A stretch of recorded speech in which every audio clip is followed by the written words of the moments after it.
தினம்தோறும் விளக்கேற்ற நல்ல எண்ணெய் இதயம் நல்லெண்ணெய்.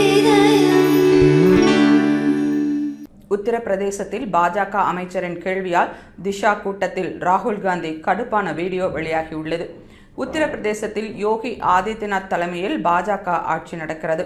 அம்மாநிலத்தின் ரேபரேலி தொகுதி எம்பியாக உள்ள மக்களவை எதிர்க்கட்சித் தலைவர் ராகுல் காந்தி தலைமையில் திஷா எனப்படும் மாவட்ட மேம்பாட்டு ஒருங்கிணைப்பு மற்றும் கண்காணிப்பு கமிட்டியின் கூட்டம் நடந்தது. ரேபரேலி கலெக்டர் அலுவலகத்தில் நடந்த இந்த கூட்டத்தில் அமேதி தொகுதி எம்பியும் திஷா அமைப்பின் துணைத் தலைவருமான கிஷோரி லால், உத்தரப்பிரதேச அமைச்சர் தினேஷ் பிரதாப் சிங், எம்எல்ஏக்கள் உள்ளிட்டோர் கலந்து கொண்டனர்.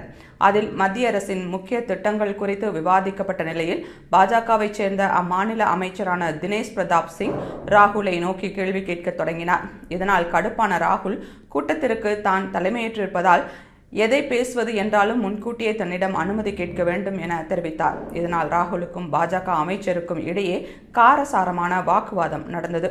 திஷா கூட்டத்தில் பங்கேற்பவர்கள் தலைவரிடம் அனுமதி கேட்ட பிறகே பேச வேண்டும் என்பது மரபு. அதை மீறி அமைச்சர் பிரதாப் சிங் நடந்து கொண்டார் என காங்கிரஸ் எம்பி கிஷோரி லால் குற்றம் சாட்டினார்.